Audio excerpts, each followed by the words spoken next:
Hello students, मैं Sandeep Singh welcome करता हूं आपका मैग्नेट ब्रेन्स हिंदी में, जहां पर मिलता है आपको free education from class 7 to 12th। मतलब यहां पे कुछ चैप्टर्स देखने के बाद आपको किसी भी तरीके का कोई सा भी सब्सक्रिप्शन नहीं लेना पड़ता है, क्योंकि हम आपके लिए लेकर आते हैं क्वालिटी कंटेंट एक्सपीरियंस टीचर्स के साथ, वो भी फ्री ऑफ कॉस्ट। तो जैसा कि हम मिला करते हैं हमारे फिजिक्स सब्जेक्ट के साथ, और हम साथ मिलकर के डिस्कस कर रहे हैं हमारे चैप्टर नंबर 3 सरल रेखा में गति के एनसीईआरटी सॉल्यूशंस को। मतलब हम इसके जरिए ये डिस्कस कर रहे हैं कि जो भी हमने इंटायर चैप्टर के अंदर हमने पढ़ा, देखा, समझा, सीखा, उसको अप्लाई कैसे करते हैं, हमारे रेगुलर लाइफ में वो किस तरीके से आती है। एंड वन मोर थिंग कि भाई ये जितने भी कॉन्सेप्ट्स हमने पढ़े थे उनको अगर आप कॉन्फिडेंटली अप्लाई करना चाहते हैं, अगर आप चाहते हैं कि बिल्कुल 100% वो समझ में आ जाए, कहीं भी इतनी सी भी डाउट ना बचे, तो उसके लिए भाई जो एनसीईआरटी सॉल्यूशन ये बेस्ट तरीका है उस चीज को तैयार करने के लिए। साथ ही अगर आप किसी भी कॉम्पिटिटिव एग्जाम की तैयारी करना चाहते हैं, चाहे आप जेई या फिर आप नीट, दोनों ही सेगमेंट में जाने के लिए आपको ये जो सेगमेंट है, मतलब एनसीईआरटी के जो एक्सरसाइज क्वेश्चन है वो करने बहुत जरूरी है। आपको लगता है कि भैया एनसीईआरटी एक्सरसाइज क्वेश्चंस या ठीक है हो जाएगा, लेकिन जब आप शुरू करते हैं तब आपको पता चलता है कि भाई एनसीईआरटी सॉल्यूशंस के अंतर्गत, मतलब क्वेश्चंस के अंतर्गत इतने सारे कॉन्सेप्ट्स आपको रिवाइज कराए जाते हैं कि आपको कभी भी किसी भी दूसरे बुक के क्वेश्चन सॉल्व करते समय कोई दिक्कत ना आए। मतलब हमारी एनसीईआरटी टोटली टारगेट करती है कि भैया कैसे भी करके आपको सारे कॉन्सेप्ट्स आपके अंदर उतार दिए जाएं। तो इसके पहले हमने 2 पार्ट में अपने कुछ क्वेश्चंस को कवर अप किया। अब हम शुरू करते हैं अपने तीसरे पार्ट में और कुछ क्वेश्चंस को। जरा देखते हैं कि क्या क्या और ऐसी चीजें हैं जो हमें याद रखनी है। तो शुरू करते हैं भाई हम इस सेशन को फटाफट से। आप भी तैयार हो जाइए अपने कॉपी और पेन लेकर के, क्योंकि यहां पर क्वेश्चन सिर्फ मुझे नहीं करने, आपको भी करने हैं। आप पॉज कीजिए, ट्राई कीजिए, एंड फिर उसके बाद हम अपने सॉल्यूशंस की बात करेंगे। आपको हिंट चाहिए, आप थोड़ी सी वीडियो और प्ले कीजिए एंड वहां से अपने हिंट्स भी देखिए, लेकिन सॉल्व करने की कोशिश कीजिए, क्योंकि हम मिड में आ चुके हैं। मतलब हम लगभग बीचों बीच आ चुके हैं। हम चैप्टर के क्वेश्चन नंबर 16 तक आ चुके हैं। मतलब अब तक तो हमारा हाथ पर चलना शुरू हो गया, क्या हम तो इनफैक्ट दौड़ना शुरू हो चुके हैं इस चैप्टर में। तो क्यों ना इसको पहले ट्राई करें। तो देखिए भाई, ये रहा क्वेश्चन। आप एक बार पहले सोचिए, फिर इसके बाद हम इसके आंसर्स की बात करते हैं। तो क्वेश्चन देखिए क्या है। क्वेश्चन ये है कि चित्र 3.20, मतलब ये जो डायग्राम दिखाया जा रहा है, इस डायग्राम में ए से डी तक के ग्राफों को ध्यान से देखिए। 4 ग्राफ दिए गए हैं और देखकर बताइए कि इनमें से कौन सा ग्राफ एक विमीय गति को संभवतः नहीं दर्शा सकता है। ठीक है, ये हमें बताना है। अब सिंपल सी बात है, इन चारों को हम देखते हैं और इसके बाद हम आंसर्स की चर्चा करेंगे। उसके पहले हम ग्राफ में क्या क्या चीजें देखते हैं। मतलब जैसे हमने आपको सिखाया था जब हम प्रारंभिक क्लासेस देख रहे थे, बेसिक कॉन्सेप्ट्स ऑफ मैथमेटिक्स, मूलभूत गणितीय अवधारणाओं को जब हम समझ रहे थे, तब हमने डिस्कस किया था कि जो ग्राफ होती है हमारी, उसमें 2 अक्ष होते हैं, मतलब एक्स और वाई अक्ष। वहां पर एक छोटा सा फैक्टर को समझिएगा। वो फैक्टर कुछ इस प्रकार है कि भाई हमारे पास में एक एक्स एक्सिस और एक वाई एक्सिस, मैं ऐसा ड्रॉ कर लेता हूं। जो वर्टिकल एक्सिस होती है ये हो गई, और यहां पे हो गई हमारी हॉरिजॉन्टल एक्सिस, क्षैतिज अक्ष। एक हमारी ये ऊर्ध्वाधर अक्ष है और ये एक हमारी क्षैतिज अक्ष। हमेशा ही ये जो क्षैतिज अक्ष है, ये क्षैतिज अक्ष सदैव ये जो होती है, ये हमेशा इंडिपेंडेंट क्वांटिटीज को कवर करती है, जो किसी पर निर्भर ना करते हो।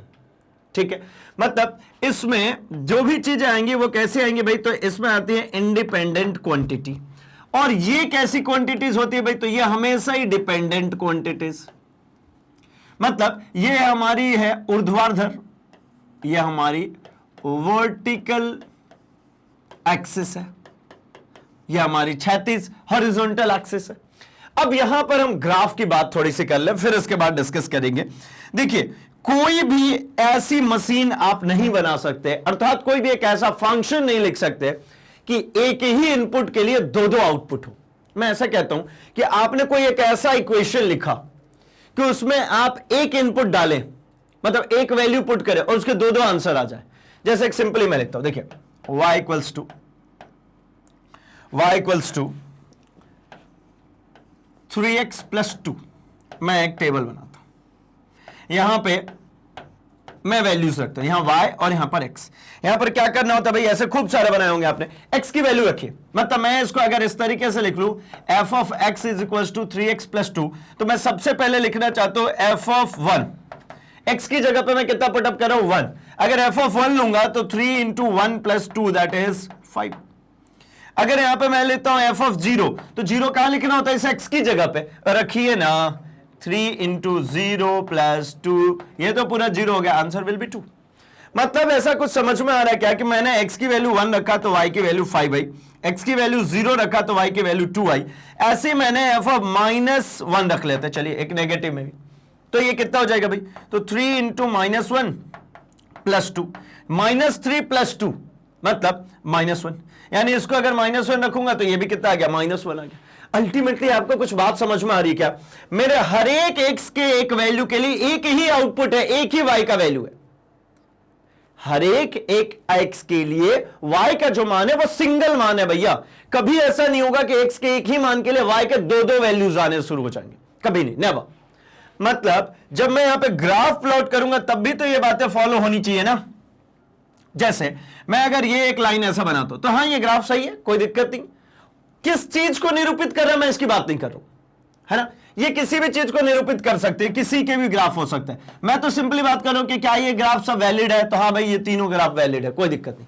मैं अगर इसी तरीके से बात करता हूं, यहां पे अगर सिंपली एक स्ट्रेट लाइन ऐसा ड्रॉ कर दे तो ये वैलिड है, हाँ भाई बिल्कुल वैलिड है। लेकिन अगर मैंने यहीं पे बोल दिया कि ऐसा है ग्राफ, क्या ये वैलिड है, क्या ऐसा कुछ हो सकता है क्या, तो बिल्कुल वैलिड नहीं है।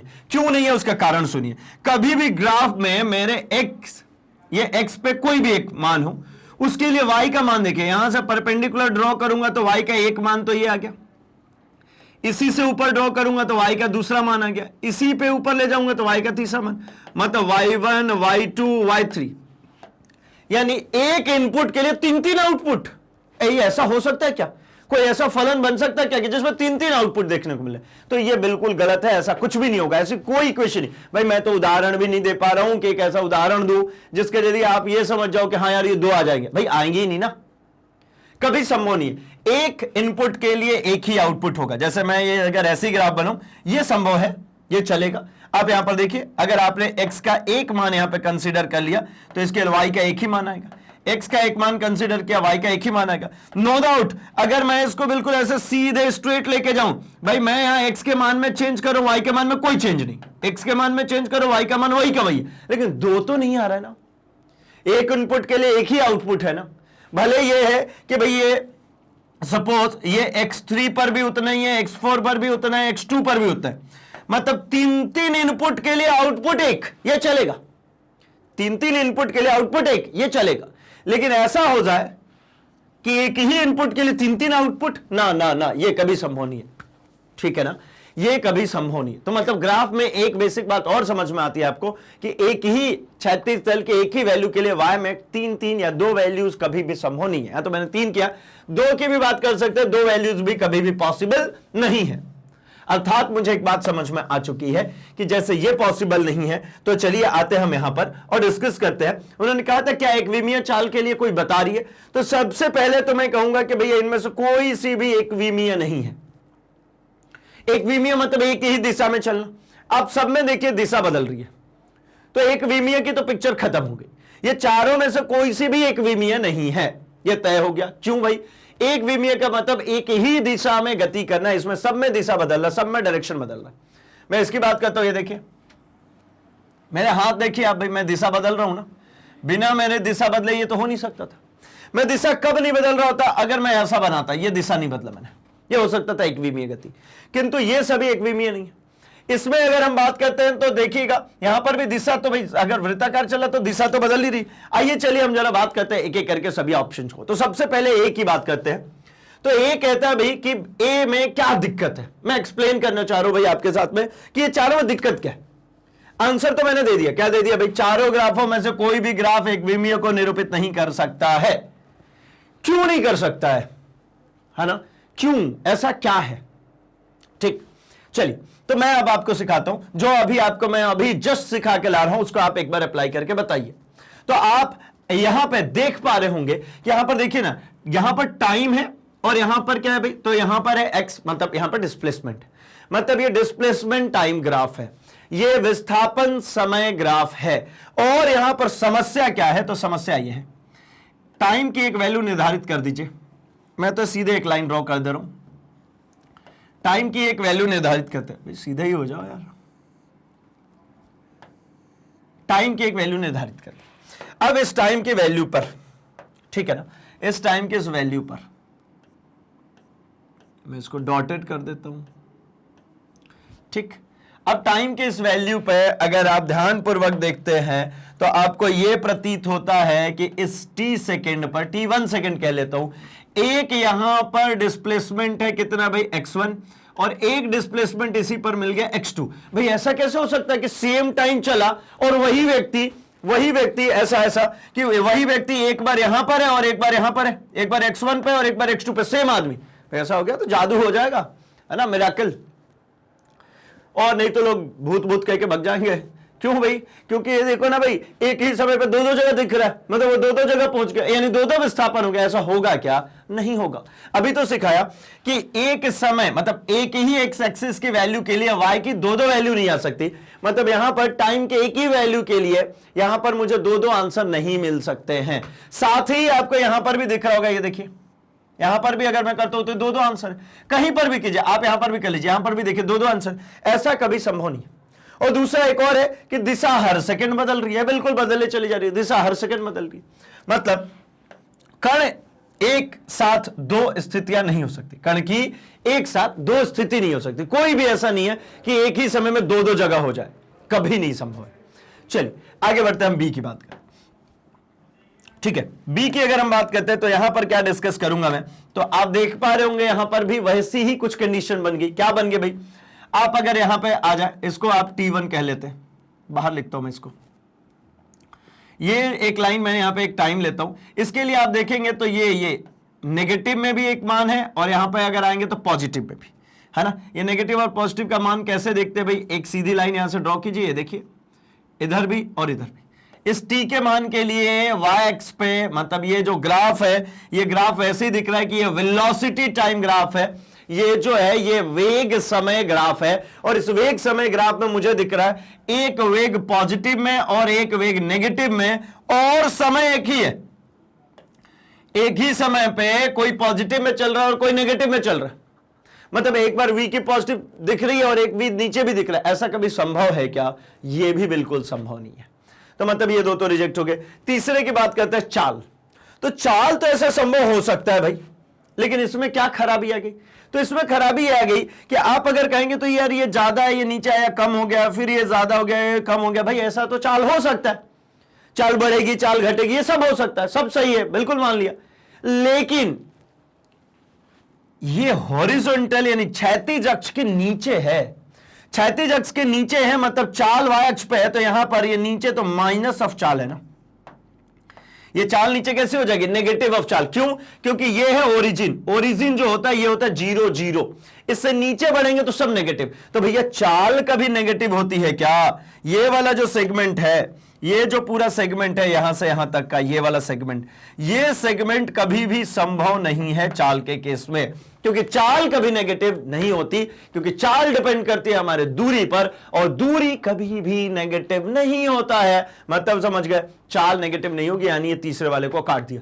चौथे पे चलते हैं। तो चौथे में भैया कुल पथ की लंबाई और समय के बीच, कुल पथ की लंबाई और समय के बीच। अच्छा एक बात बताइए, कुल पथ की लंबाई है ना, मतलब ये डिस्टेंस है, ये अल्टीमेटली क्या है भाई? तो ये हमारी दूरी, विस्थापन तो नहीं है ना, दूरी है। अब दूरी का मतलब क्या होता है? मैं ऐसा कहता हूं, आप गोल गोल गोल गोल ऐसा घूमिए, आप ऐसा, आप यहां से चलना शुरू हुए और वापस घुमा फिर आकर के यहीं आ गए, फिर चलना शुरू है, फिर से वापस यहीं। तो भाई आपका विस्थापन तो शून्य हुआ, लेकिन आप थकोगे ना। आपकी कुल दूरी की बात करूंगा तो ये तो 2πr आपको देखने को मिलेगा ना भैया। अर्थात दूरी कभी 0 नहीं हो सकती, ना ही दूरी कम हो सकती है। अगर कोई ऐसा चल रहा है, ये ऐसा गया, ऐसा घूम कर क्या गया, तो भाई ये ए से बी गया, बी से सी, सी से डी, तो A B plus B C plus C D plus D है, ये तो होता ही रहेगा। अगर वो ए से बी, बी से सी पहुंचकर यही रुक गया तो भाई ठीक है, विस्थापन ये हो जाएगा, लेकिन दूरी तो यही होगी ना। अगर हो सकता है वापस आके ए पर ही आ गया, तब भी दूरी तो पॉजिटिव ही होगी, दूरी कभी नेगेटिव, मतलब दूरी कभी कम हो पाएगी क्या? कुल चली गई दूरी, कुल पथ की दूरी कम नहीं हो पाएगी। समय के साथ हमेशा ही ये जो दूरी होगी ये बढ़ेगी, ये घट नहीं सकती, ये घटने वाला कोई कॉलम नहीं है भाई। मैं समय के साथ चल रहा हूं तो मेरी दूरी कम हो जाएगी क्या? ऐसा कभी संभव नहीं, बिल्कुल नहीं हो सकता। मतलब कुल पथ की लंबाई कभी कम नहीं हो सकती, नेगेटिव नहीं आ सकती।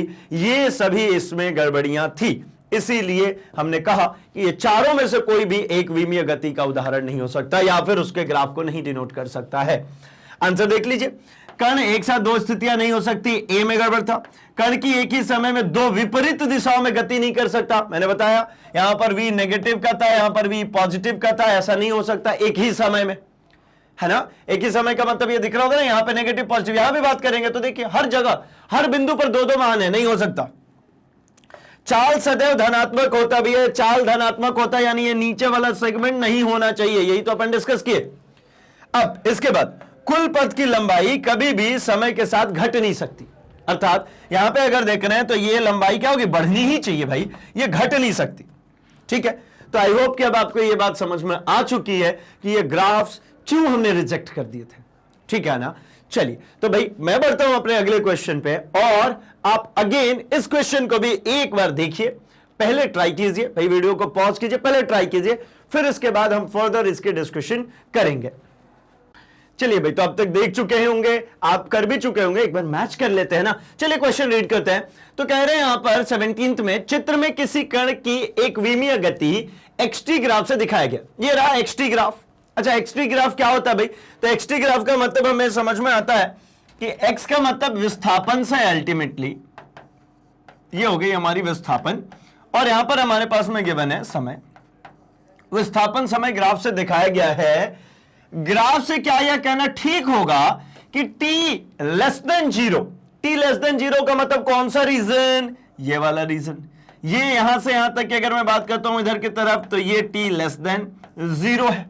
अच्छा, के लिए किसी सरल रेखा में और t ग्रेटर देन जीरो के लिए किसी परवलयीय पथ में गति करता है। इसके बाद ये आगे, यहां से आगे की तरफ ये जो बढ़ेंगे, ये t पॉजिटिव है, मतलब t is greater than zero. ये जो पाथ है इसी को हम कहते हैं क्या? परवलय। परवलय का मतलब सिंपल सी बात है भाई, ये धीरे धीरे धीरे धीरे ऐसी कर्व होती जा रही है, ऐसी जा रही है, और ये वक्राकार होती चली जा रही है, दैट इज कॉल्ड परवलय। ठीक, यदि नहीं तो ग्राफ के संगत किसी उचित भौतिक संदर्भ का सुझाव दीजिए। चलिए एक एक करके हम इसके दोनों पोर्शंस की बात करते हैं। हम फर्स्ट पोर्शन की अगर हम बात करते हैं, यहां से यहां तक, मतलब t जब लेस देन जीरो है तब तक के लिए, तो t लेस देन जीरो का मतलब होता है कि कण जो है वो सरल रेखीय, मतलब सीधी रेखा में गतिमान होगा। ये यहां पे हमें समझ में आ रहा है कि ये कैसा होगा भाई, ये बिल्कुल सीधी रेखा में, सीधी सीधी स्ट्रेट। ठीक है, लेकिन यहां पर एक और बात समझ में आती है कि इस दौरान समय बढ़ा, समय बढ़ा, लेकिन यहां पर दूरी में कोई परिवर्तन नहीं है, दूरी तो जीरो ही है ना। इस एक्सिस पे चलना मतलब दूरी कैसी है? जीरो है। अगर दूरी जीरो है, इसका मतलब समझ में आता है कि भाई वो जो वस्तु है वो समय के सापेक्ष कहीं पर भी गतिमान नहीं है, कहीं गति नहीं कर रहा है। आगे t इक्वल्स टू जीरो, क्योंकि इसने कहा था ना भाई कि अगर नहीं है तो आप समझाइए क्या होगा। तो भाई नहीं है, ये हो सकता था अगर ये एक दूरी तय करता, कैसा? ऐसा, ये स्ट्रेट आता। तो इस कंडीशन में इसने क्या किया, तो यहां पर मुझे एक डिस्टेंस, यहां पर मुझे एक इस तरीके से बना लेता हूं, एक डिस्टेंस मुझे देखने को मिल जाती। चलिए आगे बढ़ता हूं मैं। t ग्रेटर देन जीरो, मतलब वो जीरो के बाद वाले के लिए, यानी पॉजिटिव के लिए कण का पथ परवलयाकार है। इसका कारण यह है कि एक्सटी ग्राफ कण के पथ को व्यक्त नहीं कर सकता है, मतलब ये जो है इसके पथ को व्यक्त नहीं कर सकता कि उसका पथ कैसा है। जैसे कि उदाहरण के लिए हम लेते हैं, इस ग्राफ के लिए अगर हम बात करें तो ऐसा हो सकता था, ग्राफ के लिए उपयुक्त ग्राफ हो सकता था t इक्वल्स टू जीरो पर कण को मीनार से गिराया जाए, मतलब ये ग्राफ ऐसा बिल्कुल नहीं हो सकता था। अगर इसको करना है कुछ तो ऐसा किया जा सकता था, ऐसा। ये क्या बना भाई, ये जो मैंने ऊपर से नीचे की तरफ बनाया, इसका मतलब सिंपल सा ये है, देखिए हम किसी एक सर्टेन हाइट पे चढ़ गए, ये h हाइट है, और यहां से किसी गेंद को हमने क्या किया, तो यहां से एक इनिशियल वेलोसिटी u के साथ में इसको ऐसे धक्का दे दिया, तो ये बॉल क्या होगा भाई, तो बॉल कुछ इस प्रकार से यहां से गिरना शुरू हो जाएगा। ये पथ कैसा है, परवलयाकार है। और ये ऐसा क्यों गिर रहा है, ऐसे परवलयाकार क्यों कह रहा हूं, तो एक बात समझिए, इस बॉल पे जैसे ही यहां कहीं पे आएगा ये बॉल, इसके ऊपर ये दोनों तरफ, लेकिन ये जा बॉल इधर रही होगी, मतलब नीचे ये गुरुत्वीय त्वरण जी काम कर रहा होगा, और इधर जो हमने यू वेलोसिटी दी थी वो काम कर रहा है, लेकिन ये जा कहां रहा है, तो ये तीसरी दिशा में जा रहा है। अच्छा, यहां पर बस इतनी सी बात समझिए, इस गेंद पर हर बिंदु पर ये जी नीचे की तरफ काम कर रहा होगा, हर जगह पर ये जी नीचे की तरफ काम कर रहा होगा, और जैसे जैसे नीचे जाएगा तो जी क्या है भाई, जी है हमारा गुरुत्वीय त्वरण। ये क्या है हमारा गुरुत्वीय त्वरण, और जैसे जैसे ये नीचे की तरफ जाएगा गुरुत्वीय त्वरण का जो मान है ये बढ़ता जाएगा, जैसे जैसे समय पास होगा, जैसे जैसे नीचे जाएगा जी का मान बढ़ता जाएगा। जी का मान बढ़ता जाएगा मतलब क्या, जी तो सेम रहेगा, ये कांस्टेंट तो सेम रहेगा, इसकी वजह से मतलब गुरुत्वीय त्वरण की वजह से जो इसका वेग का मान है, ऐसा लिख लेता हूं मैं, जो वेग का मान है, जो वेलोसिटी है इसकी, वो बढ़ती जाएगी। त्वरण कांस्टेंट रहेगा, ध्यान रखेंगे, एक्सीलरेशन जो ये है ये कांस्टेंट रहेगा, ये 9.8 मीटर पर सेकेंड स्क्वायर ही रहेगा, बस इसकी वेलोसिटी, इसका वेग बढ़ता जाएगा, क्योंकि जब ये पृथ्वी से टकराने वाला होगा यहां पर, तब इसकी मैक्सिमम वेलोसिटी हो जाती। ठीक है, चलिए, तो अब इस जगह पे देखिए, इस जगह पे अगर हम बात करते हैं तो ये कितनी दूरी तय कर रहा है भाई, ये इसने क्या किया, तो एक सर्टेन हाइट, ये h हाइट, ये ट्रैवल करके नीचे आ गया।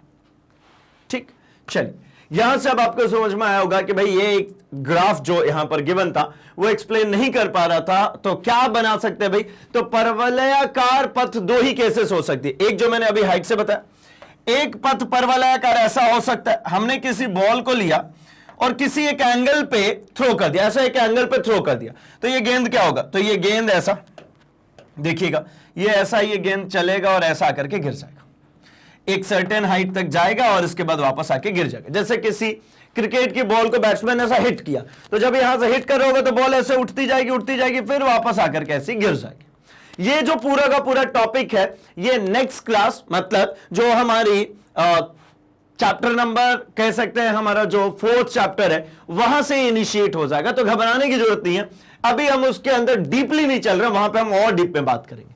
आइए चलिए हम अगले क्वेश्चन पे पहुंचते हैं, क्वेश्चन नंबर 18 पे। और अगेन आपसे रिक्वेस्ट भाई कि इसको फिर से आप एक बार ट्राई करके देखिए। अब यहां से आपसे क्वेश्चन बनेंगे, इसलिए मैं बार बार बोल रहा हूं, हर एक क्वेश्चन में बोलूं, एक बार आप ट्राई कीजिए, क्योंकि इसके पहले हमने लगभग सभी तरीके के कॉन्सेप्ट्स को देख लिया है, अब वही कॉन्सेप्ट्स कुछ नए फॉर्म में हमारे सामने आ रहे हैं, तो एक बार ट्राई कीजिए, आपको बनेगा। ठीक है, चलिए, तो भाई होप कि कर चुके होंगे। हम एक काम करते हैं, शुरू करते हैं इसको हम भी, है ना। आप चाहें तो पॉज करके अपना काम कर सकते हैं, या फिर आप देखिए एक बार, हम जरा पढ़ना शुरू करते हैं इसको। किसी राजमार्ग पर पुलिस की कोई गाड़ी 30 किलोमीटर प्रति घंटे की चाल से चल रही है, चलने दो भैया। उसी दिशा में 192 किलोमीटर प्रति घंटा की चाल से जा रही चोर की कार पर गोली चलाती। ये कुछ ज्यादा नहीं हो गया यार, मतलब हमारी पुलिस की गाड़ी चल रही है, देखिए वीपी से लिख लेता हूं, है ना। ये किसकी है, पुलिस की गाड़ी का चाल कितना है भाई, पुलिस की गाड़ी की चाल है, की कर लो, किलोमीटर पर आवर, और चोर तो बड़ी तेजी से भाग रहा है भाई, है ना। क्या लगता है आपको, ये चोर पकड़ में आएगा या नहीं आएगा। ये चल रहा है चोर, थिफ, चोर की गाड़ी की चाल, ये टका टका टक, क्या है भाई, ये भाग रहा है भैया 192 किलोमीटर प्रति घंटा। थोड़ी देर बाद तो ये दिखने वाला भी नहीं है ना। वो 192 किलोमीटर प्रति घंटा की रफ्तार से भाग रहा है उसी दिशा में, किस दिशा में, तो जिधर ये चोर की गाड़ी चल रही है, किसकी, पुलिस की चल रही है, उधर ही चोर की भी चल रही है। तो ये इनकी तो ऐसी बना लेते भैया, ऐसी गाड़ी है, धीरे धीरे चल रही है तो डब्बे जैसी है, और ये जो है ये बड़ी तेजी में भग रहा था, इसको भाई ऐसा बना लेते हैं, ये दो ही पहिए, ठीक है भाई। अब ये किसकी है? ये थीफ की कार है, ये हमारी हो गई भाई पुलिस की हो गई, और ये भी इधर ही भग रही है और ये भी इधर। अब क्या हुआ भाई? तो अब हुआ यूं कि अब भैया पुलिस वाले ने देखा भाई अब तो ये पकड़ में आने से रहा, तो उन्होंने गोली की नाल मुखी चाल 150 मीटर पर सेकेंड है, ठीक है, क्या किया? अच्छा यहां पर है गोली चला देता भाई। अब क्या किया पुलिस वाले ने? भैया ऐसा हाथ निकाला बाहर, और यहां से बाहर हाथ निकाल करके ये यहां से, ठीक है, गाड़ी से बड़ी तो बंदूक ही होगी, खैर ठीक है। इसने क्या किया? यहां से गोली चला दी। अब इसने गोली तो चला दी, ये बुलेट बढ़ रही है आगे, इसने गोली सीधे फायर कर दी। अब क्या होगा? तो यहां पर एक मजेदार कहानी है। क्या कहानी है भाई? तो ये भी इधर ही, ये भी इधर ही, और बुलेट भी इधर ही चल रही है। अब इन्होंने फायर तो कर दी है, ठीक है, क्या लगेगी? ठीक है, तो यहां पे मैं लिख लेता हूं बुलेट की वीबी, बुलेट की चाल, ठीक है, बुलेट की चाल। अच्छा बुलेट की चाल मैं डायरेक्टली लिखूं अगर, तो क्या लिख सकते हो? तो बुलेट की चाल मैं कहता हूं भैया 150 मीटर प्रति सेकंड से उसने चलाई है।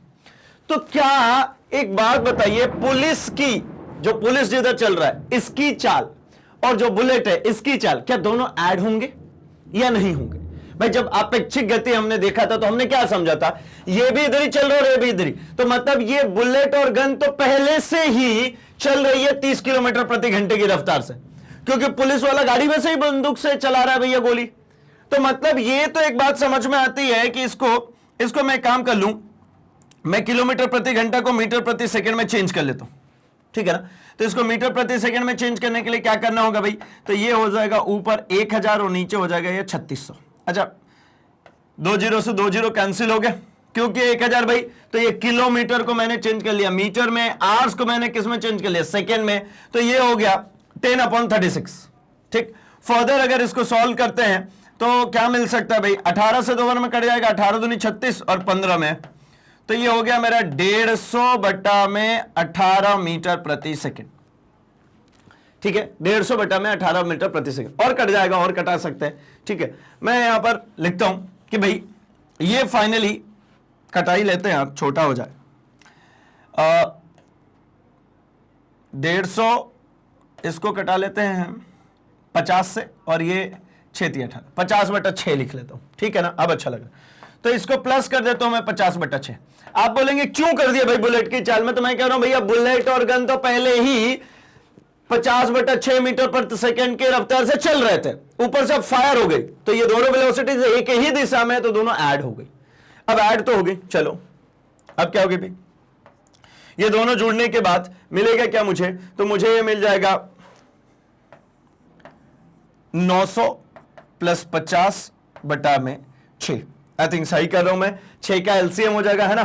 15 छक्का 90, मतलब 900 + 50/6, मतलब ये हो गया मेरा 950/6 मीटर प्रति सेकंड। छोड़िए, काटते पिटते नहीं है, इतना छोड़ देते। अब ये रही क्या? पुलिस की, ये रही चोर की, और ये रही बुलेट की। अब भैया मेन कार्यक्रम, अब ये गोली, पुलिस वाले की गोली चोर को लगेगी या नहीं?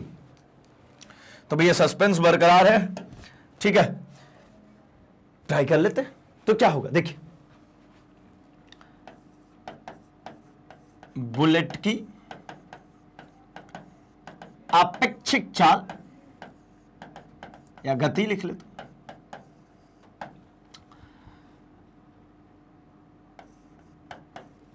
क्या कह रहे हैं भाई? तो यहां पे कह रहे हैं ना कि चाल से चोर की कार, है ना? अपेक्षिक गति चोर की कार से। अब देखिए भाई, फ्रेम ऑफ रेफरेंस हमने इसीलिए पढ़ा था, ठीक है ना? फ्रेम ऑफ रेफरेंस से क्या होता है भाई कि हर किसी के लिए ये जो वेलोसिटी है वो अलग अलग दिखती है। अब इसके लिए वेलोसिटी कैसी चलेगी? तो देखिए यहां पर क्या हुआ कि इतने से हमने इसको फायर कर दिया, अब ये बुलेट भी उधर ही चल रही है और गाड़ी भी उधर ही चल रही है, तो हमें करना क्या होगा भाई? तो मुझे दिख रहा है ये 950/6 मीटर पर सेकंड से चल रही है, और ये 192 किलोमीटर पर आवर से चल रहा है। तो सबसे पहला काम तो ये, इसको किलोमीटर पर आवर से मीटर पर सेकंड में चेंज कर लिया जाए।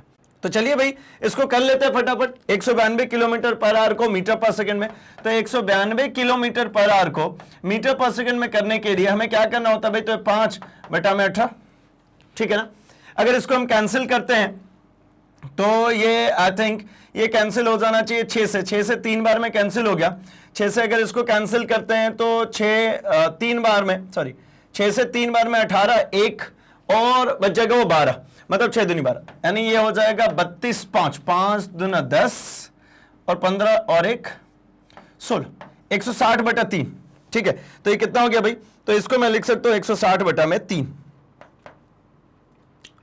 ठीक, ये हो गया 160/3, ठीक।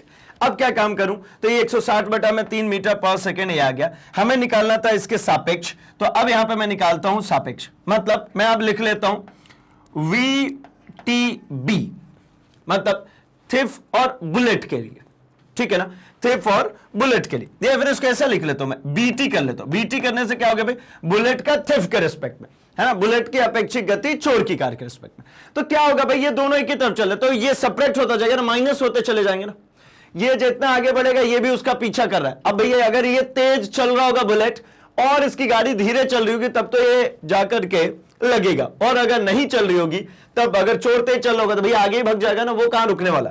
तो चलिए काम करते हैं, कर लेते हैं। अच्छा 160/3 है तो क्यों ना इसको भी इसी फॉर्मेट में लिख लेते हैं 3 में। ये 95 मतलब 950/6 को अगर 2 से काट देता हूं मैं तो मेरे हिसाब से 475/3 आ जाना चाहिए, सॉरी ये 475/3 आ जाना चाहिए, आ ही जाएगा। चलिए तो ये हो गया इन दोनों के लिए।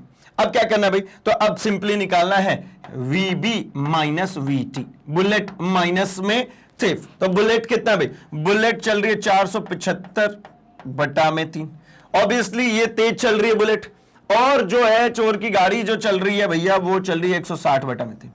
माइनस करके देखिए, ये तो हो गया नीचे 3, क्या बचा भाई, तो 475 माइनस 160, ठीक है। क्या बचा, 475 माइनस 160, क्योंकि 3 और 3 बिल्कुल कॉमन थे। ये बचेगा कितना, तो ये 105, ठीक है। ये टोटल कितना बच जाएगा, 105 डिवाइड कर दीजिएगा, आपको इजीली ये 105 मिल जाएगा, ठीक है ना। दिख ही रहा होगा यहां से। अगर मैं एक लाइन और लिख ही देता हूं, चलिए अगर मैं इसको करूं तो ये 315/3 है, 315/3 है, अल्टीमेटली 105 मीटर पर सेकेंड का यूं कह सकता हूं कि बुलेट का चेजिंग है, मतलब बुलेट जो चेस कर रही है उसको, कार को, क्योंकि वो हिट करने वाली भी है कार को, तो इतना तेजी से चल रही है। तो मतलब ये हो गया फाइनल कि हां ये जो बुलेट है वो कह रहे हैं ना कि गोली किस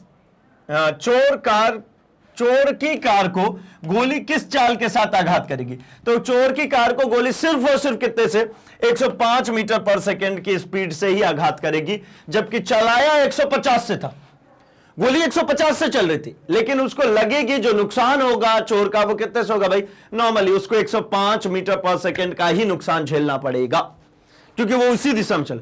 अगर उल्टा चलता तो क्या करते भाई, मान लीजिए ये कार इधर आ रही होती, पुलिस भैया इतनी ज्यादा तेज क्या करी, कार चोर की गाड़ी इधर से आ रही हो और ये पुलिस की गाड़ी इधर से जा रही, तब क्या होता भाई, तो ये वेलोसिटी जो है माइनस कर रहा था, ये जो माइनस ये प्लस कर देते, ये दोनों की वेलोसिटीज प्लस हो जाती, मतलब चोर को जो बुलेट है वो कितने से नुकसान पहुंचाने वाली थी, ये 150 मीटर पर सेकंड से जो चल रही थी ये, ठीक है ना। और फाइनली ये दोनों 150 और ये 50/6, मतलब ये पूरा ही ले लीजिए 475/3 मीटर पर सेकंड से गोली चल रही है, और प्लस हो गई 160/3 से कौन, तो ये हो गई भाई वो चोर की गाड़ी। तो बहुत ज्यादा नुकसान होता है, खैर इसमें तो कम दिख रहा है, यहां पे ये बहुत ज्यादा नुकसान होता। चलिए तो यहां तक चाहे तो आप नोट डाउन कर सकते हैं। हम बढ़ेंगे अपने अगले क्वेश्चन की तरफ, क्वेश्चन नंबर 19। अब देखिए फिर से ग्राफ का गेम आ गया, इसीलिए तो हम लोगों ने हमारे फिजिक्स को स्टार्ट करने से पहले मूलभूत गणितीय अवधारणाओं के नाम से उस चैप्टर के अंतर्गत हमने लगभग सभी तरीके के ग्राफ्स को देख लिया था, ताकि हमें यहां पर दिक्कत ना हो। क्या कह रहे क्वेश्चन में, 3.22 में दिखाए गए प्रत्येक ग्राफ के लिए किसी उचित भौतिक स्थिति का सुझाव दीजिए। ये कौन सी ऐसी कंडीशन को रिप्रेजेंट कर रहे हैं, पहला किसको रिप्रेजेंट कर रहा है, दूसरा और तीसरा। ध्यानपूर्वक अगर देखेंगे ये हमारा एक्सटी ग्राफ है। एक्सटी ग्राफ का मतलब क्या होता है भाई? तो ये स्थिति समय ग्राफ है। अगर यहां पर देखेंगे तो ये वीटी है, मतलब ये वेलोसिटी टाइम ग्राफ है, और ये एक्सीलरेशन टाइम ग्राफ है।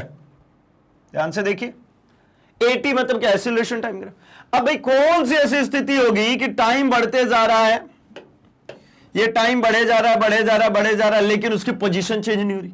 अचानक से इसकी पोजीशन बढ़ी और फिर पोजीशन इसकी घट गई, मतलब वापस आ गया जीरो पे, फिर ये नीचे ही चला गया, फिर इधर चले जा रहे। ये कब हो सकता है? कब ऐसा हो सकता है कि वेलोसिटी और टाइम इस तरीके से दिख रही हो? कब ऐसा हो सकता है कि एक्सीलरेशन और टाइम के बीच में इस प्रकार का ग्राफ देखने को मिले?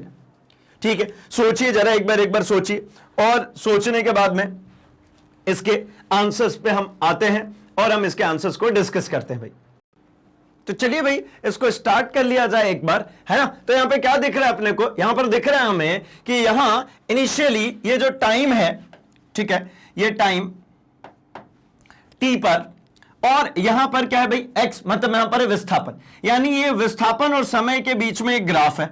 अब होता क्या है, तो हमें यह समझ में आ रहा है कि शुरुआती, मतलब शुरू में ये देखिए बिल्कुल कांस्टेंट लाइन चल रही है, यानी इसमें कुछ भी विस्थापन नहीं मिल रहा, सिर्फ और सिर्फ ये लाइन किस पे चल रही है? एक्स अक्ष पे। तो वाई अक्ष का मान यहां पर क्या है? जीरो। वाई अक्ष का मान जीरो है, मतलब यहां पर कुछ भी विस्थापन नहीं मिल रहा। फिर क्या हुआ? तो एक टाइम के बाद इसने क्या किया? तो विस्थापित हो गई, ये विस्थापन मिल गया, लेकिन फिर ये वापस आ गई, मतलब ऐसी चीज होगी किसी चीज से टकराई और वापस आ गई, और वापस आई तो उसी पोजीशन में नहीं रुकी और नीचे आ गई, और इसके बाद फिर से ये क्या हो गया? कांस्टेंट। मतलब आप देखिए ना, टाइम के इस वैल्यू के लिए, इसके लिए, इसके लिए, कहीं पर भी टाइम को कहीं पर भी प्लॉट कीजिए, ये जो है इसका जो विस्थापन वो सेम रहने वाला, बदलने वाला नहीं है। एक सिंपल सी बात समझिए, यहां पर अगर यहां पर टाइम है और यहां पर एक्स, मतलब क्या भाई? यहां पर है हमारा विस्थापन, यहां पर है स्थिति, ये स्थिति समय ग्राफ हुई। अगर यहां पर हमें एक ग्राफ मिलता है ऐसा स्ट्रेट, बिल्कुल सीधा, सीधा मिलने का क्या तात्पर्य हुआ? तो मैंने अगर t1 सेकंड पर भी बात करी तो मुझे ये x, और मैंने जब t2 सेकंड पर बात करी तब भी ये क्या दिख रहा है? x। यानी ये जो है इसकी स्थिति वो सेम स्थिति बनी हुई है, पहले में भी, दूसरे में भी, तीसरे में भी, यानी ये इसकी स्थिति कैसी होगी? कांस्टेंट। अगर किसी की स्थिति कांस्टेंट हो गई, इसका मतलब है कि ये वस्तु जो है वो किसमें भाई? विराम, ठीक है, किसमें आ गया? विरामावस्था में आ गया, ये विराम में है और रुका हुआ है। अच्छा, ऐसे हम सेकंड की बात करते हैं। जब हम सेकंड की बात करेंगे तो सेकंड केस में देखिए क्या दिख रहा है भाई? तो ये वेलोसिटी और टाइम का ग्राफ है। किसका ग्राफ दिख रहा है? ये वेलोसिटी टाइम का। वेलोसिटी टाइम ग्राफ में क्या होता है कि ये जो ग्राफ आपको दिख पा रहा होगा, ये पॉजिटिव डायरेक्शन ऑफ वेलोसिटी है और ये टाइम। अब वेलोसिटी और टाइम के बीच में जो ग्राफ प्लॉट होता है, ये किसको डिनोट करता है? तो ये एक्सीलरेशन को डिनोट कर। अब ये कैसे एक्सीलरेट हो रहा है? देखिए, वेलोसिटी बहुत ज्यादा है इसके पास और ये डिक्रीज हो गई, ये वेलोसिटी थी, ये डिक्रीज हो गई। फिर क्या हुआ? फिर अचानक से देखिए इसी टाइम पे हमें जस्ट ऐसा समझ सकते हैं, मैं इसको थोड़ा सा और प्रॉपरली दिखाऊं। ये देखिए, एक लाइन ड्रॉ करता हूं, इस टाइम तक में इसकी वेलोसिटी यहां पर मिनिमम थी, लेकिन जस्ट इसके अगले सेकंड में देखेंगे तो इसकी वेलोसिटी मैक्सिमम होगी। फिर ये वेलोसिटी आकर के यहां पर डिक्रीज हो गई, फिर देखिए इसके बाद फिर से यहां से स्टार्ट हो गई, फिर ये इसी तरीके से चलती जा रही है। मतलब कैसे समझ सकते हैं इसको? कुछ इस तरीके से समझ सकते हैं कि कोई ऐसी चीज है जो अपनी वेलोसिटी को रिबाउंड कर रही है, मतलब जैसे जमीन से टकराई, फिर ऊपर उठ गई, फिर टकराई, फिर ऊपर आई, तो मतलब हर बार उसकी वेलोसिटीज में चेंजेस आएगा। और ये एक कंडीशन ऐसी है, ये है त्वरण और ये है समय। त्वरण और समय के बीच का ये ग्राफ है, ये बिल्कुल कांस्टेंट है भाई, कुछ भी एक्सीलरेशन नहीं हो रहा, बिल्कुल एक्सीलरेट नहीं हो रही है। अगर यहां पे देख पा रहे तो कुछ भी एक्सीलरेशन नहीं, लेकिन अचानक से क्या हुआ भाई? एक स्पाइक लगी, मतलब अचानक से उसके एक्सीलरेशन में चेंजेस आए, एक स्पाइक देखने को मिल गई। अब ये स्पाइक जो है, जो यहां पे आपको एक्सटर्नली मिला है, ये कब हो सकता है भाई? तो मान लीजिए एक बॉल है, कांस्टेंट रेट से चले जा रही है और सडनली बैट्समैन ने भैया उसको हिट कर दिया, तो क्या होगा? एक छोटे से देर के लिए, जितने समय तक बैट उसके कांटेक्ट में आएगा उसी समय के लिए ये हिट किया, तो ये स्पाइक मिलने वाली है, उसके एक्सीलरेशन में बहुत सारा चेंज आ जाएगा अचानक। छोटे से समय अंतराल में, ये टाइम पीरियड बहुत छोटा सा है और बहुत सारा उसके त्वरण में चेंज आ गया। आइए चलिए अब आंसर में आ जाते हैं। आंसर के लिए देखिए यहां पर जैसे दिख रहा है, तो क्या दिख रहा है भाई कि एक्सटी ग्राफ दर्शाता है कि आरंभ में एक्स का मान 0 है, या आरंभ में इसका एक्स का मान 0 है। तब x को कुछ मान प्राप्त होता है और x पुनः शून्य हो जाता है। इसके बाद क्या भाई, इसके बाद x को कुछ मान प्राप्त हुआ, मतलब इसमें क्या हुआ, कुछ स्थिति बदली और फिर से इसकी स्थिति कैसी होगी, शून्य हो गई, ये 0 पे आ गया। ठीक है, फिर यह विपरीत दिशा में तब तक बढ़ता है जब तक कि इसे एक अचर मान प्राप्त नहीं हो जाता। मतलब ये इसके बाद नेगेटिव में तब तक बढ़ा है जिसके बाद से ये क्या हो गया, कांस्टेंट। ये कैसा हो गया भाई, ये कांस्टेंट वैल्यू जब तक नहीं मिल जाती तब तक वो नेगेटिव में बढ़ा, अर्थात विभ्रांत हो गया, मतलब कांस्टेंट हो गया। अतः यह एक ऐसी भौतिक स्थिति को व्यक्त करता है जैसे कि एक गेंद जो प्रारंभ में विरामावस्था में है, जिसको उठाया जाता है, जो कि दीवार से टकराकर उसी वेग से लौटती है, अंततः रुक जाती है। मतलब क्या हुआ, एक बॉल लिया, दीवार पे हिट किया, तो बॉल शुरू में क्या थी भाई, तो शुरू में ये बॉल ऐसी रेस्ट पे थी, रुकी हुई थी, यहां रही वो दीवार। अब ये भाई साहब आए, इन्होंने बॉल को उठाया और बॉल को क्या किया, थ्रो कर दिया। अब ये बॉल गई, मतलब इनिशियली इसको क्या हुआ, इनको डिस्प्लेसमेंट मिल गया। इनिशियली बॉल गई, बॉल जाकर के दीवार पे क्या हुई होगी भाई, तो ये बॉल जाकर के इस दीवार से टकराई और टकराने के बाद वापस ये बॉल लौट आई। अब लौटते समय ये बॉल यहीं पे नहीं रही, देखिए इसका फेंका जाना सिर्फ यहीं से शुरू हुआ था, यहां से ये डिस्प्लेस हुई थी, तो यहीं तक नहीं रुकी, ये बॉल जो है वो आगे तक लुढ़कती हुई आ गई और आने के बाद फिर से क्या हो गई, ये इधर कहीं आकर के रेस्ट में रुक गई। ठीक है ना, ये शुरू में रेस्ट में थी, एक वेलोसिटी गेन किया, जाकर के दीवार से टकराई, वापस आई, ये दीवार से टकराने के बाद क्या हो गई, वापस आई, वापस कुछ और दूर आई, जहां पे थी वहीं तक नहीं, यहीं से मैंने फेंका था ना बॉल को, लेकिन उससे और पीछे आ गई और आने के बाद वो क्या हो गई, फिर से विरामावस्था में आ गई। ये मैंने क्या बताया था कि इसमें विस्थापन में कोई परिवर्तन नहीं, मतलब कांस्टेंट का मतलब क्या है, विरामावस्था, ये आगे विरामावस्था में। आई होप आपको ये एग्जांपल भी समझ में आ चुका है। आगे बढ़ता हूं मैं, अगले पोर्शन की बात करते हैं। वेलोसिटी टाइम ग्राफ से स्पष्ट है कि वेग समय के साथ बार बार अपना चिन्ह बदलता है, प्रत्येक बार कुछ वेग नष्ट हो जाता है, अतः यह एक ऐसी भौतिक स्थिति को निरूपित करता है जिसमें गेंद स्वतंत्रता पूर्वक गिरती है, जिससे पहले ऊर्ध्वाधर के ऊपर प्रेषित किया जाता है, जो भूतल से टकराकर उछलती है तथा प्रत्येक उछाल में उसका वेग घटता है। अब देखिए ना, ऐसा एक क्वेश्चन भी आया था भाई हमारे पास कि एक बॉल है, उसको एक सर्टेन हाइट से छोड़ दिया, पहले ऊपर की हाइट से उसको क्या करते हैं, छोड़ते नीचे, आएगी टकरा के रिबाउंड होती है, टकरा करके क्या होती है, वो वापस से ऊपर आती है। और उसमें एक क्वेश्चन में ऐसा कहा भी था कि हर बार जब जब वो ऊपर आती है ना, उसकी वेलोसिटी 10% से कम हो जाती है। तो ये वैसा ही कुछ तो ग्राफ है। ये क्या हो रहा है, यहां पर आपको दिख रहा है कि एक बॉल है जिसको सबसे पहले किधर भेजा भाई, ऊपर की तरफ प्रेक्षित किया, तो सबसे पहले ऊपर की तरफ प्रेक्षित किया और उसको क्या किया, नीचे की तरफ आने दिया, तो हर बार ये रिबाउंड हो रही है, देखिए आ रही है। इसके बाद क्या हो गई, तो यहां पर कुछ वेलोसिटी नष्ट हो गई, इसलिए यहां से यहां तक हमको कुछ भी वेलोसिटी देखने को नहीं मिले। फिर क्या हो रहा है, फिर से वो गिरेगी, फिर से कुछ वेलोसिटी नष्ट होगी। देखिए ना, ऐसा समझिए, मैंने एक बॉल को उठाया, ऐसा ऊपर फेंका, ये बॉल यहां तक गई, फिर वापस आई जमीन पे, फिर आकर के टकरा करके फिर से जाएगी ऊपर, फिर आई, फिर टकरा करके नीचे आएगी, फिर टकरा के ऊपर जाएगी, फिर टकरा करके नीचे आएगी। ऐसा करते करते करते फाइनली ये बॉल ऐसा जाकर के रुक जाएगी।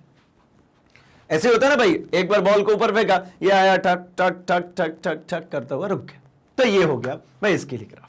ठीक, आगे बढ़ता हूं मैं, जरा अगले वाले क्वेश्चन की बात करते हैं, थर्ड वाले पे आते हैं। एक्सेलरेशन टाइम ग्राफ है, ये 80 दिख रहा है आपको। यह दर्शाता है कि पिंड केवल कुछ समय तक ही त्वरित होता है।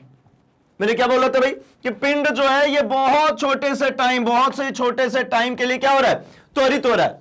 एक्सीलरेट, उसके त्वरण में बदलाव कितने समय के लिए, बहुत छोटे समय, बहुत छोटे से समय में क्या कह सकता हूं, तो मैं कह सकता हूं उस भौतिक घटना को निरूपित करती है जिसमें समान वेग से चलती हुई गेंद बल्ले से, बैट से बहुत छोटे समय के लिए टकराती है।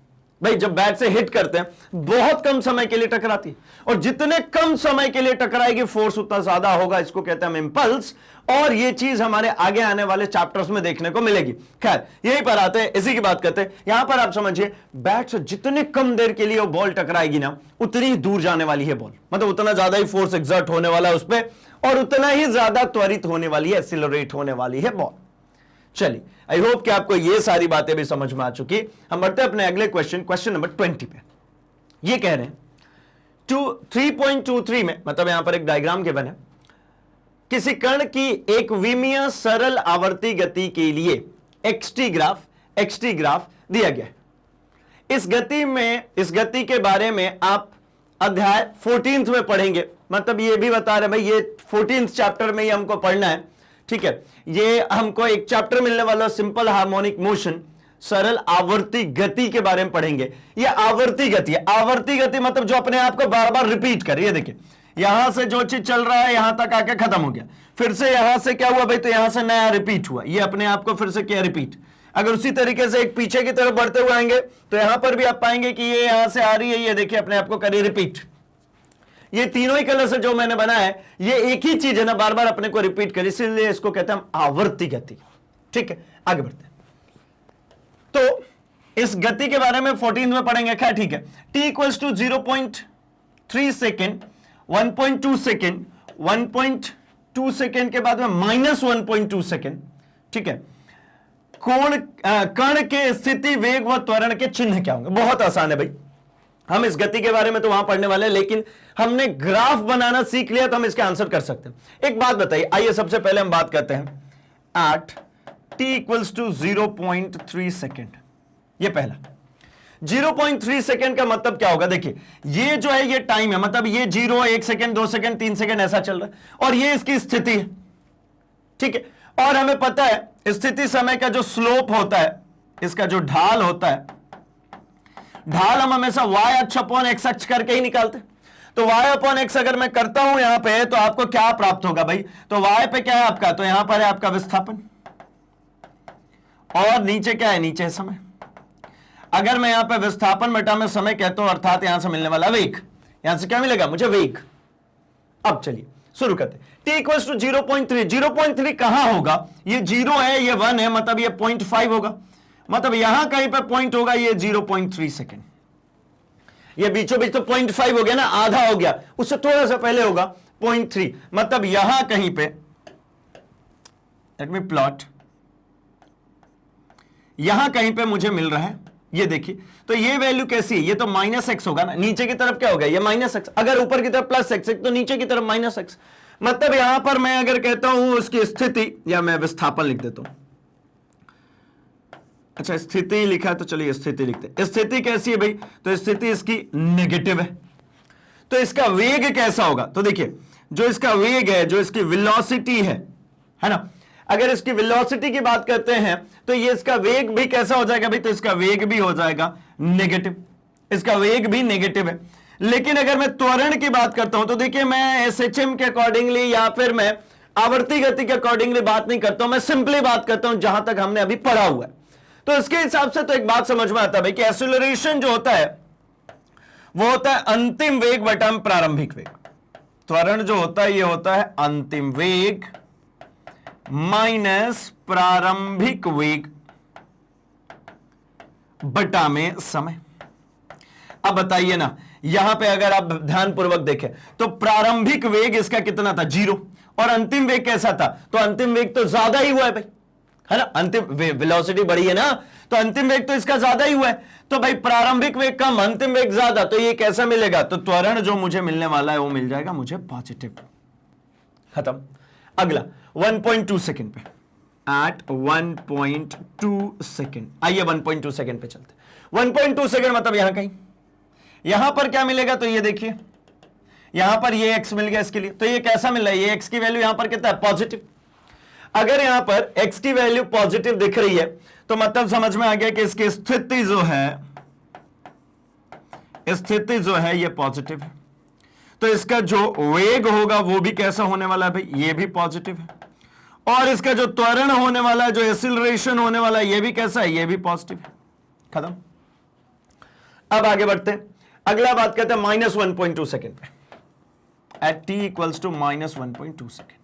अगर यहां पर मैं डिस्कस करना शुरू करूं तो यहां पर क्या प्राप्ति होगी भाई, -1.2 सेकेंड का मतलब क्या है, यहां कहीं पे, ये फिर से देखिए ये नेगेटिव ऑफ डायरेक्शन में बढ़ रहा है, टाइम भी नेगेटिव आ गया, मतलब इसके कंडीशन में क्या मिल रही भाई, तो यहां पर मुझे प्राप्त हुआ ये नीचे ही की ही तरफ है ये, तो x भी कैसा है भाई, x भी जो है ये है नेगेटिव, और अगर यहां पे मैं बात करता हूं तो वेग भी कैसा है भाई, तो ये भी है नेगेटिव, एंड यहां पर अगर त्वरण की बात करते हैं तो ये भी मुझे देखने को मिलने वाला है नेगेटिव।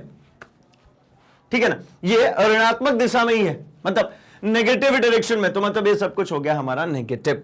चलिए आइए जरा अगले क्वेश्चन की तरफ बढ़ा जाए। 21st क्वेश्चन कह रहा है कि चित्र 3.24 में सामने चित्र दिख रहा है, किसी कण की एक विमीय गति एक्सटी ग्राफ दर्शाता है। ठीक है, ये एक्सटी ग्राफ है भाई हमारा, जो क्या शो कर रहा है, तो ये हमारा शो कर रहा है यहां पे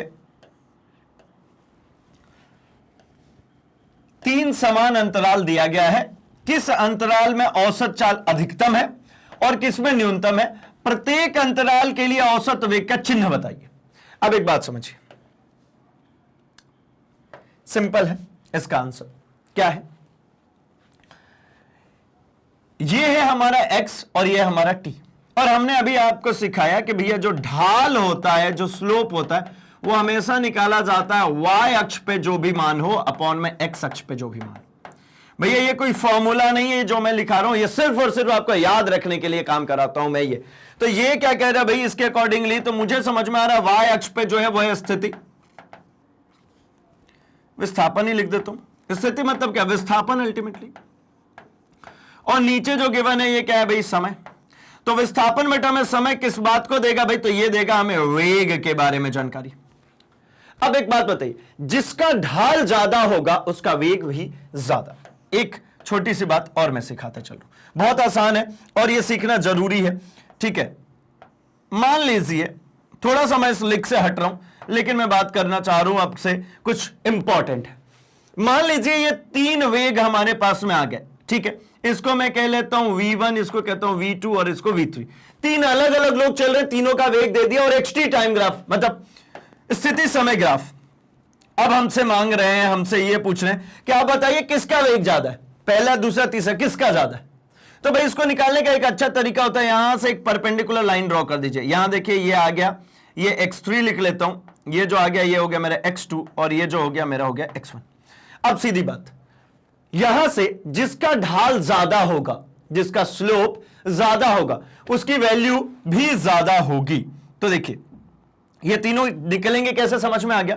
अब देखिए v1 का कोण क्या है, θ1 छोटा, θ2 क्या है भाई इससे बड़ा है, और θ3 सबसे बड़ा है।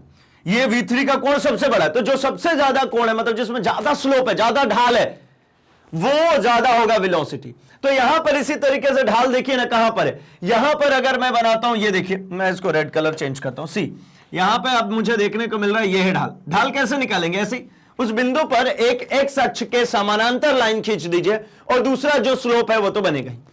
उसी प्रकार से अगर यहां पर ढाल देखते हैं और यहां पर ढाल देखते हैं, तो यहां ढाल देखिए, यहां पे मुझे जो ढाल मिलने वाला है,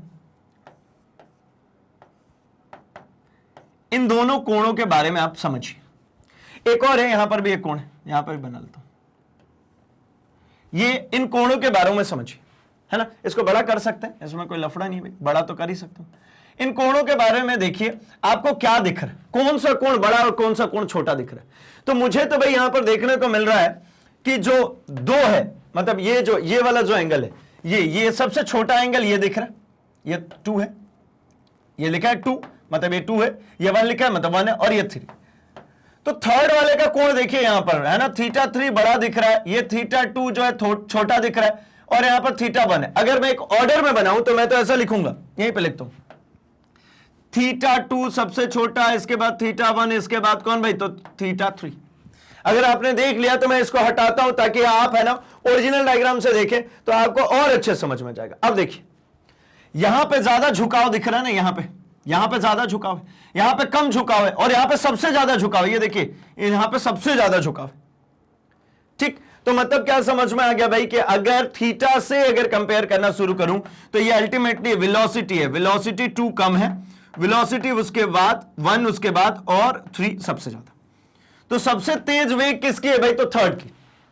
तो मतलब क्या समझ में आया कि भाई 3 में महत्तम मतलब 3 में अधिकतम है वेलोसिटी, और 2 में जो है वो न्यूनतम है वेलोसिटी, और 1 व 2 में वेलोसिटी जो है वो है 0 से छोटी, और 3 में भी जो है वो क्या है भाई, तो 3 में भी ये जो है वो है 0 से छोटी। अच्छा, तो मतलब 1 और 2 में देखें तो 1 और 2 में यहां पे वेलोसिटी जो है भाई ये पॉजिटिव है। देखिए ये जो है ये अल्टीमेटली v ग्रेटर देन 0 है, ये जो है v greater than zero. v greater than zero का मतलब क्या, यहां पे अगर आप देख पाते हैं तो ये दोनों पॉजिटिव डायरेक्शन में दिख रहा है, ये भी पॉजिटिव, ये जो दिख रहा है ये इकलौता जो दिख रहा है ये एंगल देखिए ना कोण नेगेटिव डायरेक्शन में, ये दोनों कोणों को अगर आप देखेंगे तो ये पॉजिटिव, ये भी कोण पॉजिटिव, तो मतलब इन दोनों जगहों पे जो वेग है वो पॉजिटिव है। फर्स्ट और सेकंड में, फर्स्ट एंड सेकंड में जो वेग है ये कैसा है भाई, तो ये धनात्मक है, ये पॉजिटिव है। और जो थर्ड केस है इसमें जो वेग है ये दिख रही है मुझे नेगेटिव, ये ऋणात्मक है। खत्म हो गई बात, ठीक है। चलिए आसान था भाई, आगे बढ़ जाया जाए क्या, तो चलिए हम बढ़ते हैं अपने लास्ट क्वेश्चन है ना, हमारा 22 नंबर जो है ये लास्ट है। इसके बाद अतिरिक्त अभ्यास प्रश्न है जो कि आगे आने वाले सेशन में हम कवर करेंगे।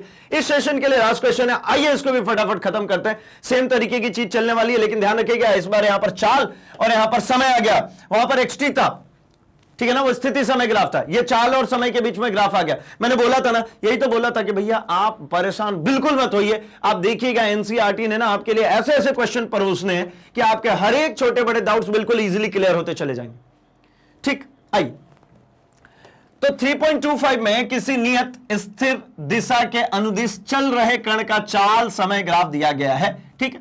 इसमें 3 समान समय अंतराल दिखाए गए, ये जो आपको दिख रहा है ना ये समय अंतराल है, ये छोटे छोटे समय अंतराल है, 3 समय अंतराल दिया गया है और तीनों सेम है, मतलब यहां पर भी जो डेल टी, इसको भी कह लेता हूं डेल टी और इसको भी कह लेता हूं डेल टी, ये तीनों समान है। ओके भाई, किस अंतराल में औसत त्वरण का परिमाण अधिकतम होगा, किस में अधिकतम होगा, किस अंतराल में औसत चाल जो है वो अधिकतम होगी। धनात्मक दिशा को गति की स्थिर दिशा चुनते हुए तीनों अंतरालों में ए का चिन्ह बताइए और ए बी सी डी बिंदुओं पर त्वरण क्या होगा। ये जो ए बी सी डी बिंदु है इन पे त्वरण क्या होगा इसकी बात करनी है, ठीक है। एक एक करके शुरू करें, तो हम आखिरी से शुरू करते हैं। ए बी सी डी पर त्वरण क्या होगा, तो त्वरण क्या होता है भाई, तो त्वरण कैसे निकलेगा, तो फिर से मैं वही बात कहूंगा भाई, ढाल बराबर होता है वाई अक्ष बटा एक्स अक्ष। वाई अक्ष पे क्या भाई चाल, नीचे क्या दिख रहा है आपको समय। अब कहेंगे चाल बटा समय कब से त्वरण होने लगा, तो भैया ये चाल अगर एक समान दिशा में चल रही है तो इसी चाल को हम क्या कहना शुरू कर देते हैं, वेग। चाल और वेग में क्या डिफरेंस है भाई, अगर कोई चाल सदिश हो गई, दिशा सहित हो गई तो वो वेग हो गई, तो वेग बटा में समय क्या हो जाएगा, त्वरण। यानी अल्टीमेटली ये सब त्वरण बता रहे हैं। अब देखिए ए पर, यहां पर त्वरण मतलब आपको ढाल निकालने के लिए क्या निकालना होता है भाई, कोण। एक एक्स अक्ष, जैसे यहां पर बनाता हूं, ये एक्स अक्ष के और एक ये इधर बनेगी, ये यहां पर थीटा, ये कोण निकला, यहां पर हमें त्वरण देखने को मिलेगा। लेकिन ए पर बताइए, ये भी इधर ही और यहां पर भी दोनों लाइन इधर ही आएगी, दोनों पैरेलल ही हो गई, क्या कुछ ढाल है, नहीं। बी पर बताइए, ये है बी पॉइंट, यहां पर कोई ढाल है क्या, नहीं। यहां सी पर बताइए कोई ढाल है, नहीं। यहां पर बताइए कोई ढाल है, नहीं। क्यों भाई, ये क्योंकि ये है हमारी टाइम एक्सिस, टाइम एक्सिस पे कोई एंगल बना रहा है क्या, नहीं। ये एंगल बना रहा था, ये अगर यहां पर देखेंगे तो ये देखिए ये एंगल बना रहा भाई, ये बीच में जहां पर ये सब दिख रहा है, ये कर्व, जहां भी कर्व दिख रहा है वहां पे चेंज हो रहा है, वहां एक्सीलरेट हो रहा है, वहां त्वरण है। लेकिन ये सभी जगह तो इस सब पैरेलल हो गए ना, तो त्वरण नहीं भैया, त्वरण शून्य है सभी जगह। धनात्मक दिशा को गति की स्थिर दिशा चुनते हुए तीनों अंतरालों में एक का चिन्ह बताइए, एक्सीलरेशन बताइए भैया, ठीक है। ये तीनों अंतरालों पे, एबीसीडी पे नहीं, यहां एक्सीलरेशन आपको कैसा दिख रहा है, बढ़ता हुआ, ये पॉजिटिव एक्सीलरेशन, ये चाल बढ़ रही है ना तो ये बढ़ता हुआ।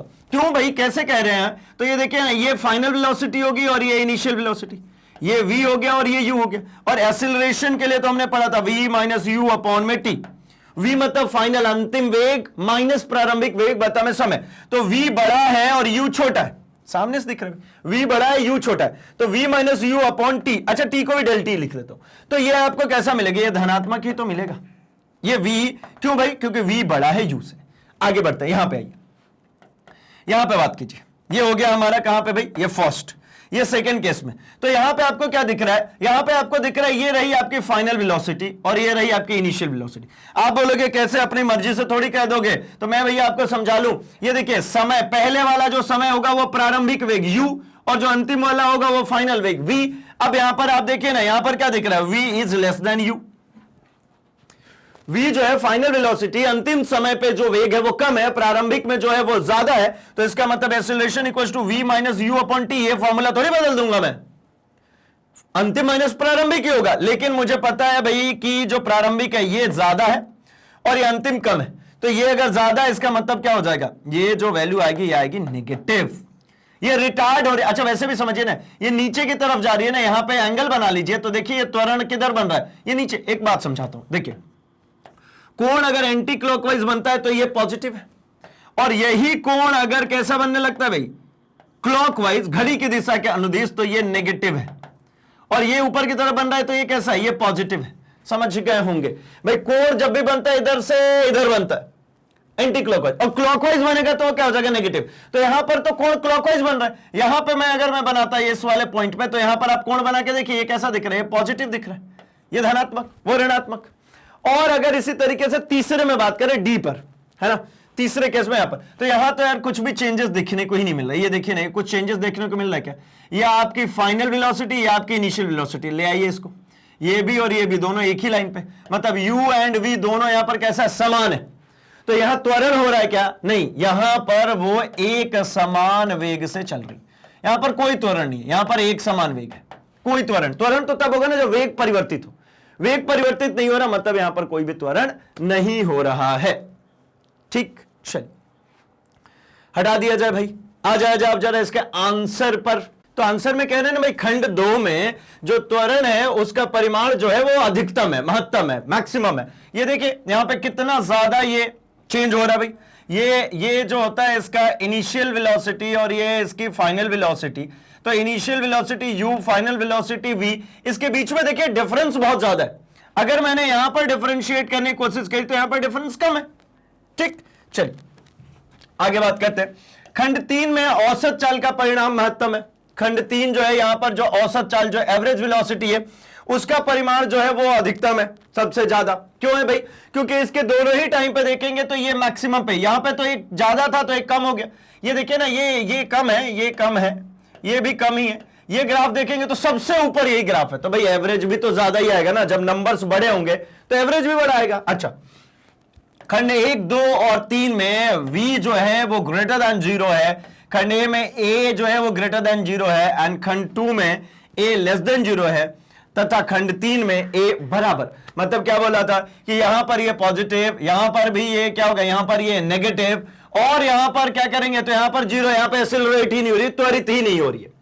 और आखिरी a b c d सभी जो बिंदु है, ABCD अलग है भाई, देखिए ये A B C D, यहां पर कोई त्वरण नहीं हो रहा है क्योंकि यहां पर बिल्कुल फ्लैट हमारे टाइम एक्सिस के पैरेलल लाइन है। खत्म हो गई ना बात, समझ में आ गया भाई पूरा ही क्या पूरा।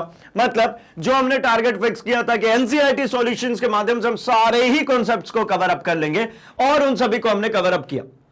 ठीक है, जैसे कि हमने यहां पर क्या क्या चीजें कवर अप कर ली, हमने ग्राफ लगभग सभी प्रकार के देख लिए। हमने वेग के लिए देखा कि भाई सापेक्षिक, जो सापेक्ष वेग वो होती है ना, आपेक्षिक वेग जो होती है वो किस तरीके से होती है, नेगेटिव कब, पॉजिटिव कब, अगर ऊर्ध्वाधर किसी ऑब्जेक्ट को फेंकते हैं तब क्या होता है, अगर वो जमीन से आके टकरा के रिबाउंड होती है वो किस प्रकार से होती है। सभी प्रकार के क्वेश्चंस को हमने इसके अंदर में कवर अप कर लिया भाई। तो बाकी कोर्स कंटेंट के लिए क्या करते हैं, तो आप अपने सर्च बॉक्स में लिखते हैं magnetbrains.com, कुछ इस तरीके से आपके सामने पेज ओपन होता है जहां पर आप अपने टॉप कोर्सेज को एक्सप्लोर कर सकते हैं भाई, क्योंकि यही है India's number 100% free online educational platform, जहां पर आप सीबीएसई इंग्लिश मीडियम से हो, सीबीएसई हिंदी मीडियम से हो, भाई सीबीएसई वर्ड सिर्फ और सिर्फ आप समझिएगा ये आपकी एनसीईआरटी है, ठीक है ना। तो आपको सीबीएसई देख करके नहीं घबराना, ये सभी स्टेट बोर्ड्स के लिए भाई। आप अगर यूपी और बिहार बोर्ड से तो आपके लिए तो एक्सक्लूसिवली यहां पर अवेलेबल है। साथ ही अगर आप आईआईटी जेईई नीट सीएआईबी जेएआईआईबी की प्रिपरेशन कर रहे हैं, आप वहां से भी जा सकते हैं। आप क्लिक कीजिए, आपके कोर्स कंटेंट मिलते हैं। जैसे ही आपने इसको क्लिक किया आपकी क्लासेस ओपन हो जाती है। आप अपने क्लास को सिलेक्ट कीजिए, सपोज आप क्लास 11 के, क्लास 11 सेलेक्ट किया, आपके सब्जेक्ट्स ओपन हो गए। आप अपने सब्जेक्ट पे जाइए, सपोज आपको फिजिक्स, केमिस्ट्री, मैथ्स, जो भी सब्जेक्ट पढ़ना भाई, वॉच नाउ पे क्लिक कीजिए। आपके सामने सारे ही चैप्टर्स इस प्रकार से ओपन हो जाते हैं, जहां पे आप एक ही चैप्टर के फोल्डर के अंदर उस चैप्टर से रिलेटेड उसके सभी प्रकार के वीडियोस, मतलब उसके कंसेप्ट वीडियोस, उसके वन शॉट रिवीजन वीडियोस, उसका NCERT solution, MCQs, previous year questions, most important question, सब कुछ मिल जाता है। मतलब आपको यहां पर सिर्फ और सिर्फ करना है क्लिक, एंड आपका वीडियो कुछ इस प्रकार से प्ले हो जाता है, जिसको कहीं पर भी आप पॉज कर सकते हैं, स्क्रीनशॉट ले सकते हैं, नोट्स बना सकते हैं, और सबसे अच्छी बात भाई यहीं से नेक्स्ट वीडियो करके अगले वीडियो पर जा सकते हैं। मतलब आपको भटकने की बिल्कुल भी जरूरत नहीं है। तो अभी के लिए क्या करेंगे, तो अभी के लिए इस वीडियो को लाइक, चैनल को सब्सक्राइब एंड इसे अपने दोस्तों में शेयर भी कर दीजिए भाई, क्योंकि मैग्नेट ब्रेन्स हिंदी लेकर के आता है free education from class 7th to 12th, quality content and experience teachers के साथ। तो बने रहिए हमारे साथ, हम मिल रहे हैं अपने अगले सेशन में इसी के कुछ और अतिरिक्त जो अभ्यास प्रश्न हैं उनके साथ में। Thanks for watching.